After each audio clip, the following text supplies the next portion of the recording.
video लानो थिनबाय थायो हो नैबे बाबुआ गावखौ भिडिअ लानो थिनबाय थायो ओंखायनो लाबाय आं नै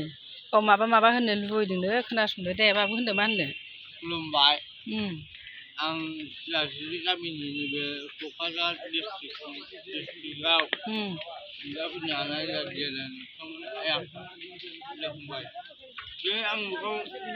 बिजनेसआ मा बिजनेस होनबा 10 थाखा 20 थाखा बियै आङो बयबो होलाङो आं गोजोननाय मोनो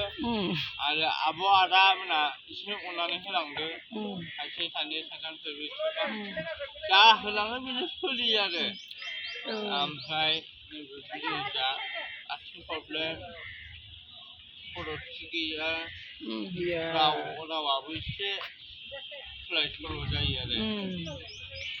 सोलाय सोल' जानानै आखायाबो सानसेबो गैया खाथियावबो माने मावनानै जानो हायाना खामानि मावनो हाया मावनोबो जानो हाया ओमफ्राय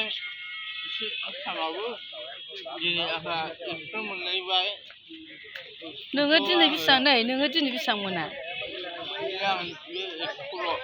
दिनै 100 मोनदोंना दे होमबानो बे बाबुआ फैसा मागियो रेल गेटआव जिरायबाय थायो बियो जिरायनाया ओमफ्राय गावखौ